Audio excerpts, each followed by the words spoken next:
Hello friends, brothers and sisters in Christ. Welcome back to our YouTube channel. Thank you for liking, subscribing and sharing this channel. In this video, we are going to share about how we can build new homes, new families compared to those of our past. Now, each one of us has got a past, friends. Some of us are proud of our past, but there are those who are not proud of their past because of the experiences they went through, friends. And the trouble here is we have allowed some of our past to shape us, to shape the way we think, the way we behave, the way we hope for the future. Some of the general past experiences in our families. There are children who are neglected by their family members and caretakers. They did not receive enough care. We have people who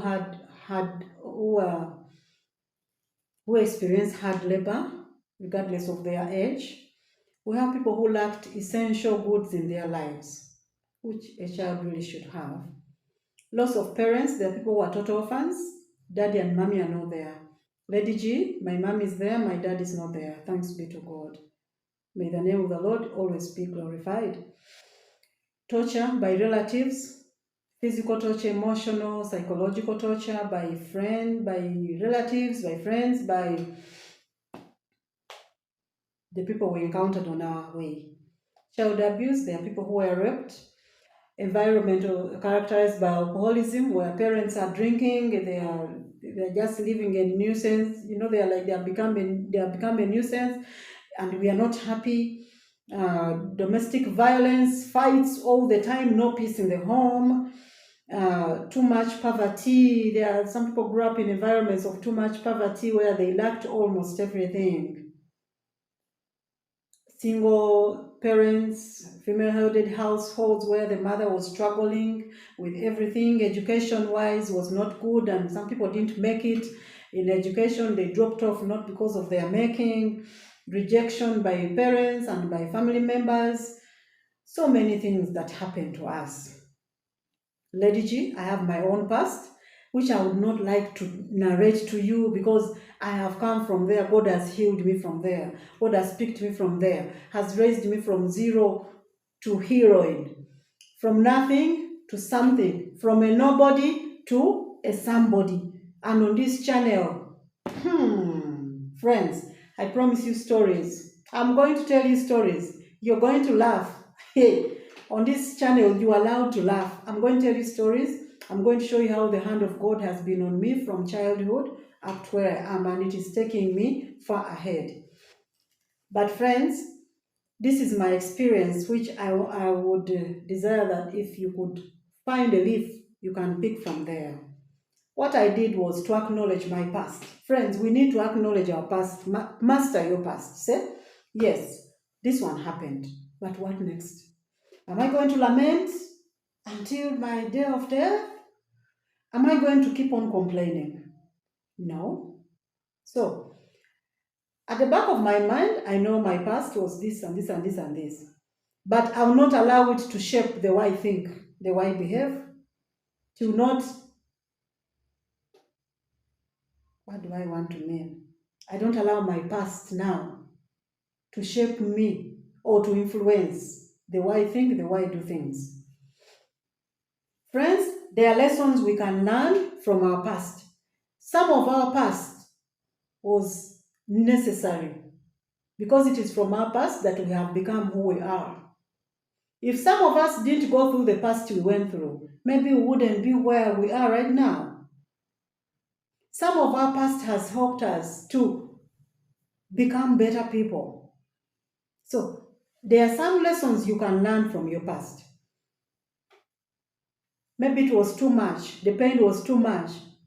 Lady G had her own pain, but I'm going to share with you the lessons I learned from my past. Number one, from my past, I learned to be so prayerful. Those around me, those I've grown with, they know Lady G is a prayerful person. You don't need to ask so many questions. Prayerful person. Jesus at the center of everything I do. And my beloved Mother Mary. My past shaped me to be a hardworking woman. If I have the mood, I'm self-motivated to work. I really work. And if I'm not in the mood of work, I will not work. But when I'm in the mood of work, I'm a hardworking woman. I'm annoyingly a grateful person. I will thank you for the little thing you give me. Give me a drop of water, I'll thank you.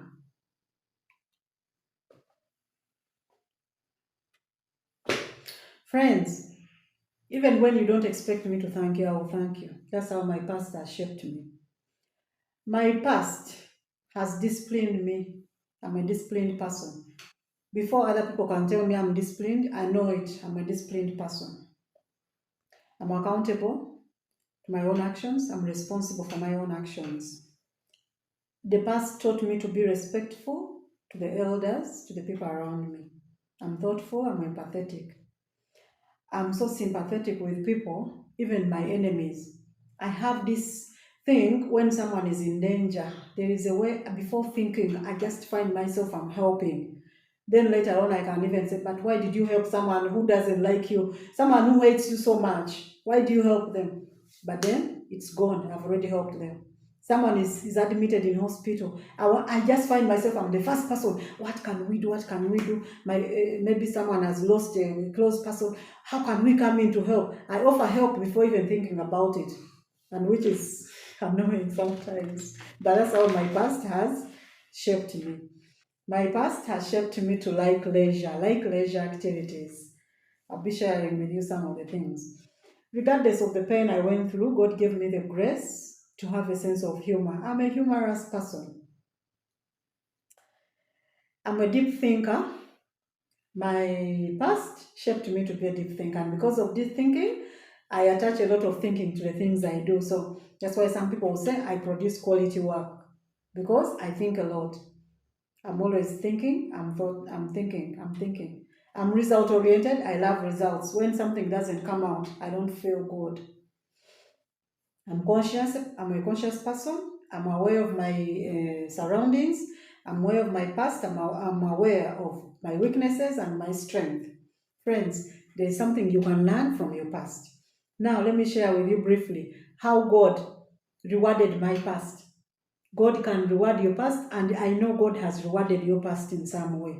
The very fact that you're viewing this video and you're still alive, God has rewarded your past. Friends, God has protected my life. I went through some dangerous life. I used to be in some dangerous. I don't know what I want to mean here, but God has been my protector. Providence, God has been meeting my needs from the time I was young up to now, and is still providing. Travel, God has raised me, as I said, from a nobody to a somebody, from nothing to something, from zero to a heroine. And on this channel, I'm going to tell you stories, friends, how God can raise the lowliest and take them to rub shoulders with the great people, can take you to places of honor. God has done that for me. I'll be showing you videos. And I promise you, on this channel, you're going to laugh a lot. You're going to laugh. It's allowed on this channel to laugh. So prepare yourself. God has given me friends. There are friends who are like angels in my life. At every stage of my life, God has been bringing me angels to comfort my life in the miseries, in the sufferings. Even right now, I have friends, very intimate, strong friends, and who are not my family members. I have friends who are so, I can't explain. A friend with, oh, let me go to another point. Education. God rewarded my past by giving me some education. They are my OGs and OBs who didn't make it where I reached. So, did God reward my past? He did, by taking me to relatively good schools and universities. Universities in my country and those ones abroad. Isn't God so good? Raising me from a nobody to a somebody, from nothing to something. Employment. God has given me employment.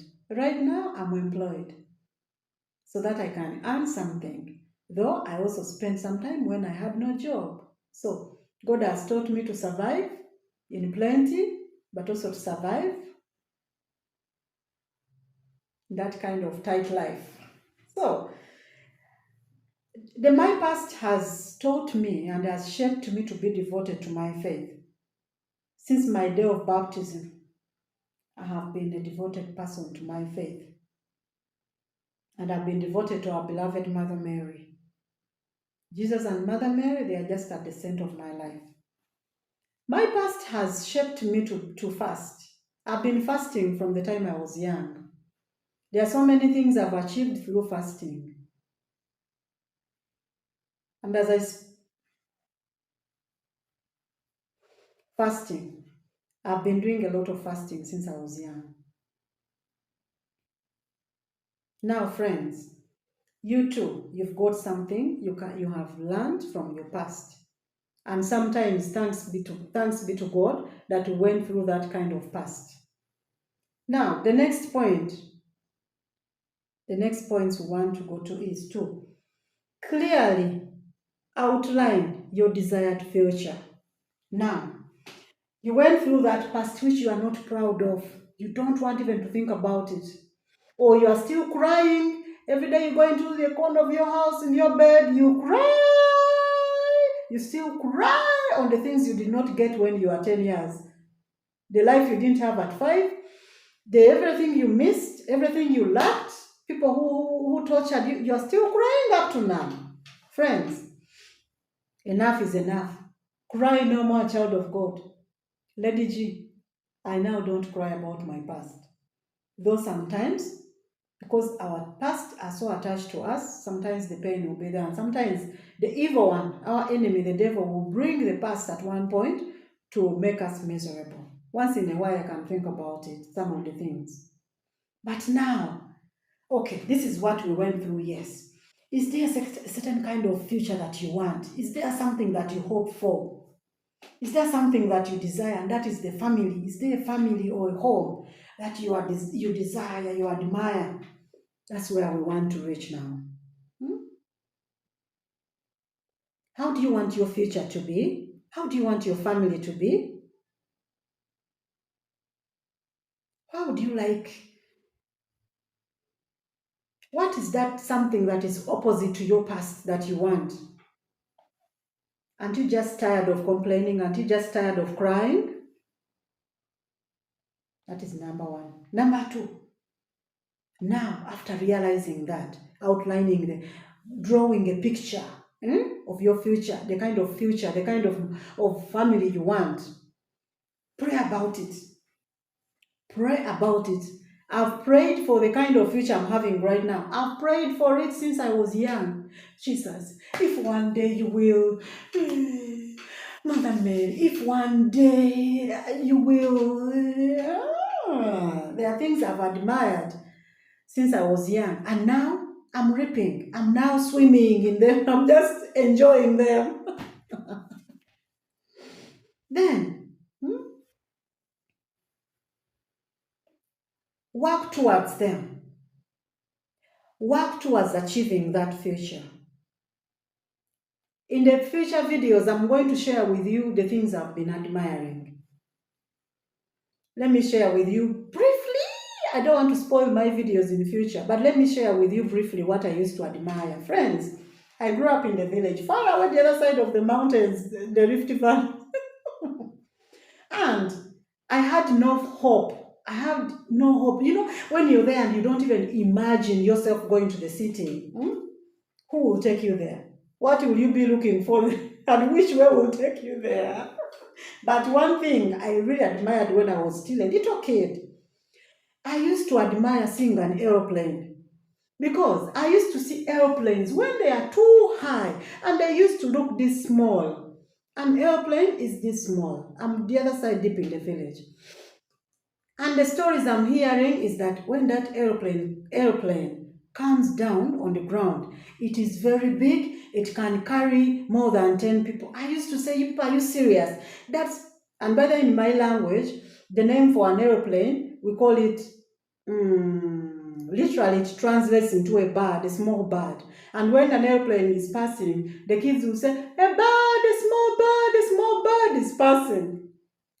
So I used to see an airplane. It's very small in the sky. How can that airplane come down on ground and then more than 10 people can fit there? That was always my puzzle. Jesus, how? How? How can an airplane come down and then people will sit there more than 10? So my prayer was, God, one day, just one day, take me to the airport. Take me to where the planes are.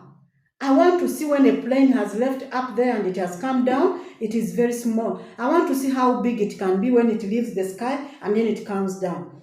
Then, also allow me to touch. I want to touch. I always prayed when I was young. Jesus, take me there to see that now this airplane, when it's up, it is like this. When it comes down, it is this big.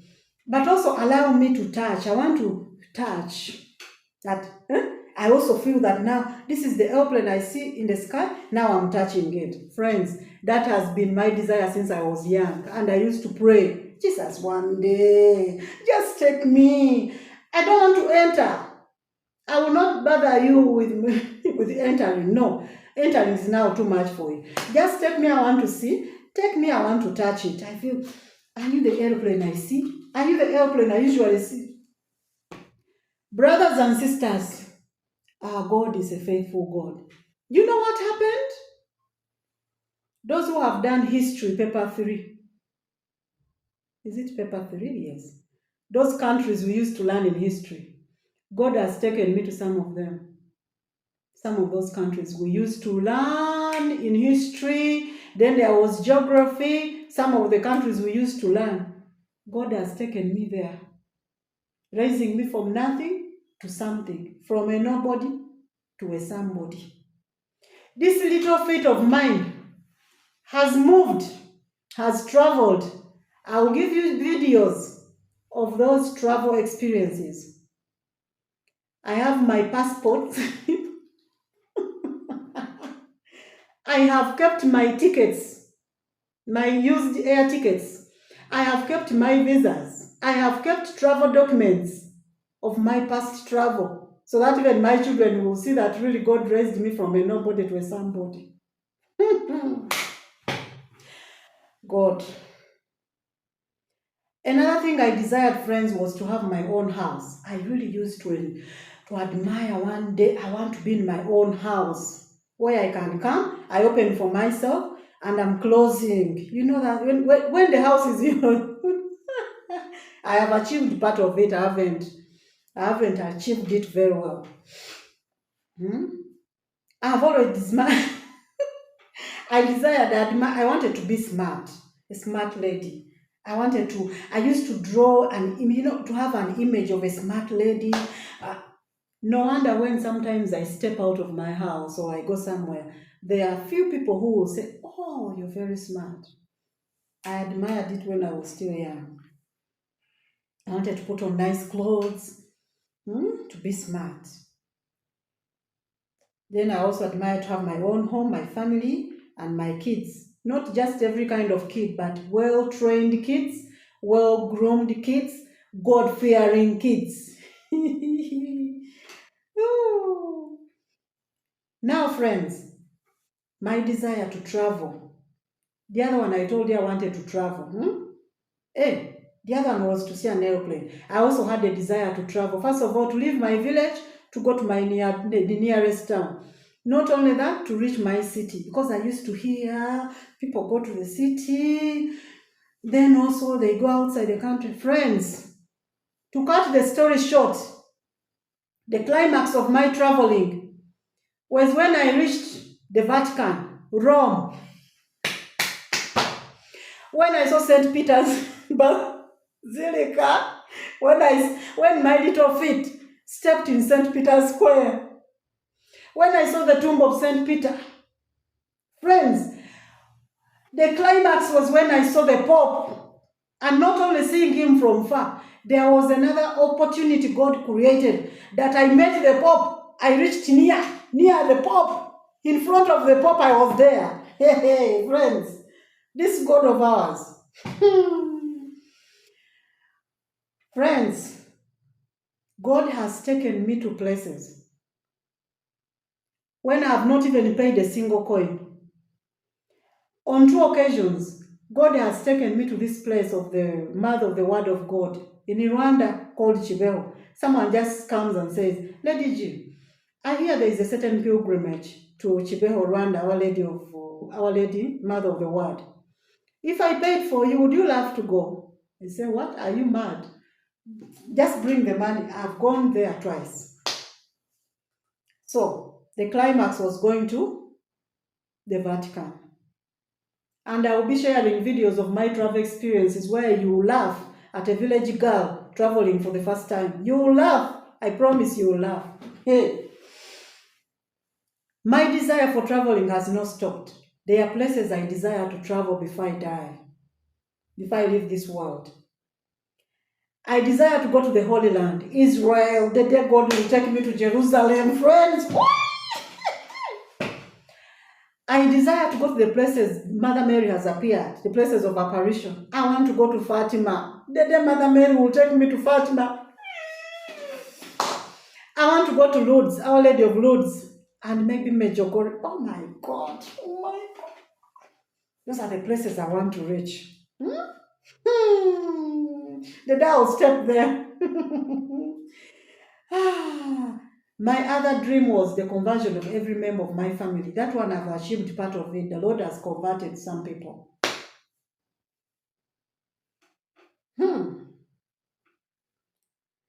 Friends, I have grown up with a desire to have a car, to own a car. A desire to have a car. This village girl, desire to have a car. When I was still in the village, I see people driving. You know what I did? And me, I don't give up on my dreams. And I work. I pray for my dreams. I work for my dreams. I follow my dreams. You know what I did? My first job, when I earned now some money, do you know what I did? Because of my dream to drive, I went for driving lessons. I acquired a driving permit, which has even expired before I owned a car. At least I said I must drive. So I went for driving lessons. I'm there. The instructor thinks he's teaching me how to drive. Yet me, I'm enjoying. I've achieved my dream. I'm driving. And friends, I've never owned a car. I really admire. The day God will give me a car of my own. Hey, friends.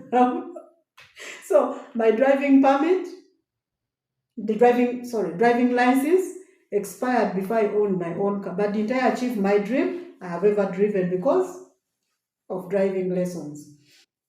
My dream is still there. I still dream, friends, to have a car.